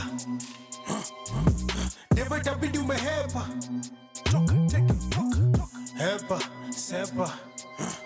Risu. Hepa, sepa. Toka. Risu. Hepa, sepa. Toka. Hepa, sepa. I'm back on the man. Hanji don't do it for fans. Hanji don't do it for checks. I got the keys. I know my future is bright. You gotta pay in advance. They know the source is legit. Never been needing the drip when you walking on board. Hey. Woo. Never been needing the drip when you walking on water. Miracles all in my bag. Shout out my homie Muha. Back me upiga ni swap. Squad iko sawa the gang. One man mini army. Gospel uwezi kawe ni rapa. Hizo ndo chocha atuskiyangi. Koda liweka meza mina dishi. Mbele madui sifichi. Muhanji wezidi. Ndiko na shughuli na we. Numbers wachia ratili. Na wabaptize kwa beat. Kidogo wanite John. Vile na deep. Ngomas na bang. Sishiki kigwil. Right left niko stereo. Hivyo ndachorea mamono. Niko high sijawasha kiziro. Kumetoka. Never tabidi umehepa. Toka. Kumetoka. Never tabidi umehepa. Toka. Hepa, sepa. Risu. Hepa, sepa. Toka. Risu. Hepa, sepa. Toka. Risu. Hepa, sepa. Risu. Ndo huyo amehepa, anajua kumetoka. Siku hizi akikam na thoughts za pona. Napata kijana kwa flow akipray, amen. Wacha kumblame, mbona no complain. Me 46 na Mohanji, juu ya stage na katisha plane. Times ime change, me si doctor, but na feel like strange. Service ni moja, sadaka mara 7. Nani tuta blame? Liars. Afande si mimi, I'm just a part of the game. Jesus already ni famous, mbona nifanye juu ya fame? Wale wa kwetu ndo wengi kuliko wa kwao. Msela I say. Nikishika mic kwa hima dhabao, you better do as I say. Wewe ni mrembo, huhitaji hiyo marangi kwa sura usle. Nimekutuma, wakiuliza ni nani, please go say my name. Manolo. Kumetoka. Never tabidi umehepa. Toka. kutoka kumetoka. Never itabidi umehepa. Toka, take it, toka. Hepa, sepa.